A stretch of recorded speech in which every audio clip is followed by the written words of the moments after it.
Ini videonya tidak saya potong-potong ya. Soalnya kemarin ada sebagian ustadz ya yang membela Ustadz Abu Yazid ini. Katanya, oh itu videonya dipotong-potong. Tidak, saya tidak potong-potong. Videonya saya sertakan di deskripsi utuh. Menguatkan pendapat yang berpotensi tarhus di depan publik itu mencederai etika.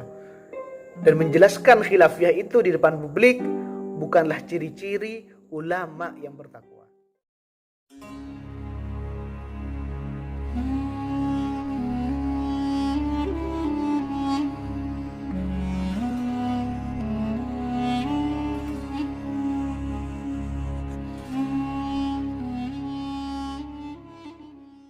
Di momentum bulan puasa ini beredar fatwa seorang ulama Salafi Wahabi, Ustadz Yazid Jawas, yang menggelitik kita sebagai penduduk NKRI yang mayoritas bermadhab Syafi'i. Mengapa tidak Ustadz Yazid memaparkan khilafiyah ulama terkait batal atau tidaknya puasa? Maaf, dengan onani. Berjabarbai male ekang arte. Saya harus belak-belakan menyebutkan nama Ustadz Yazid dan kosakata onani. Maaf, yang sebenarnya kosakata ini juga cukup menggelitik. Tahu onani kan? Jadi onani itu mencarikan jalan keluar sebuah masalah dengan cara yang bermasalah, begitu kira-kira begitu. Ustadz Yazid membahas khilafiyah yang berpotensi tasahul ini di muka umum, bahkan diupload ke akun YouTube mereka. Ini berbahaya karena bisa ditonton oleh generasi milenial senusantara yang mayoritas bermadhab Syafi'i. Bayangkan betapa lucunya kalau harus ada gerakan milenial onani di bulan puasa karena menganggap itu tidak membatalkan puasa. Dan saya sudah sertakan linknya, link pendapat Ustadz Abu Yazid itu di deskripsi. Ini videonya tidak saya potong-potong ya. Soalnya kemarin ada sebagian ustadz ya yang membela Ustadz Abu Yazid ini. Katanya, oh itu videonya dipotong-potong. Tidak, saya tidak potong-potong. Videonya saya sertakan di deskripsi utuh. Tapi bukan untuk diamalkan ya. Ustadz Abu Yazid menyandarkan khilafiyah itu pada Imam Asy-Syaukani, yang mana beliau condong pada pendapat Ibnu Hazm dalam kitab Al-Muhalla, dan pendapat ini diikuti oleh Syekh Albani. Dalam Al-Ikhtiyarat Al-Fiqhiyah karya Syekh Albani memang dijelaskan demikian. Rujuk di halaman 221 sampai 222. Pendapat mereka berseberangan dengan pendapat jumhur ulama. Mereka menyatakan bahwa onani tidak membatalkan puasa. Ya biasa. Alasannya karena tidak ada dalil. Dan pendapat jumhur hanya menggunakan qiyas ma'al fariq.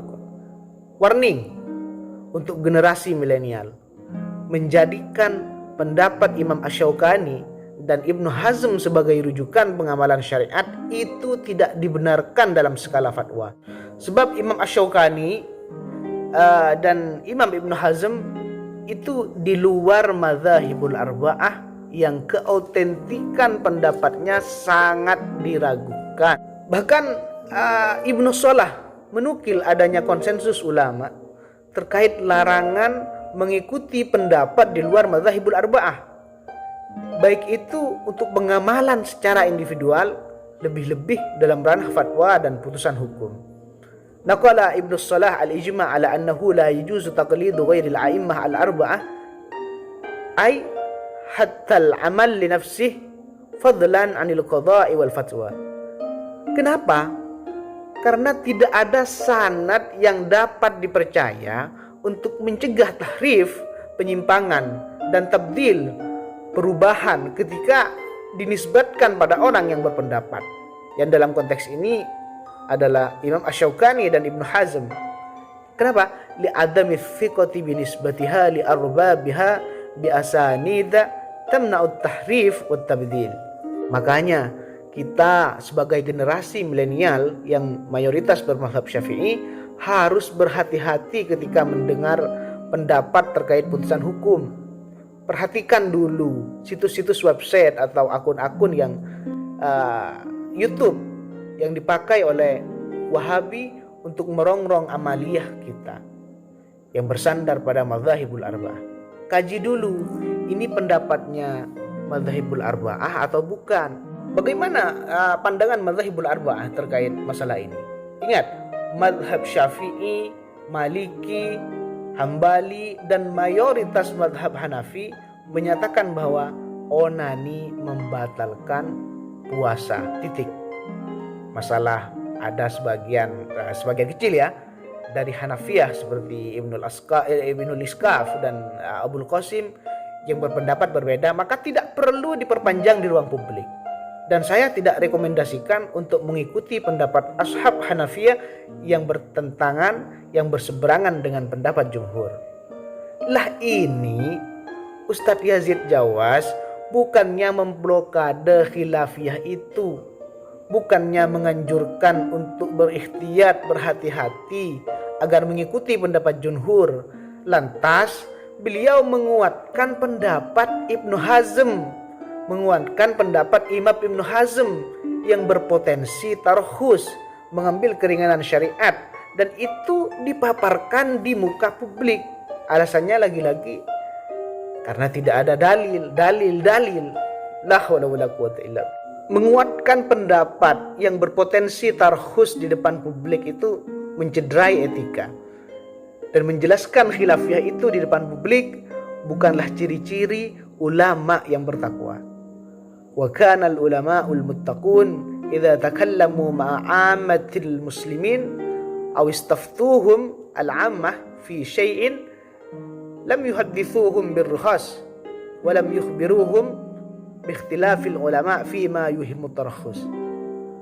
Para ulama yang bertakwa tidak berbicara pada orang awam atau ditanyai sebuah permasalahan oleh mereka. Ulama yang bertakwa tidak menjelaskan keringanan syariat dan tidak menjelaskan khilafiyah yang berpotensi tarahhus. Wa kanu yuhbirunahum bima yaqtadil ihtiyat fid din. Ulama yang bertakwa akan menjelaskan pada masyarakat awam hukum yang menuntut agar mereka berihtiyat, berhati-hati dalam agama. Anda puasa?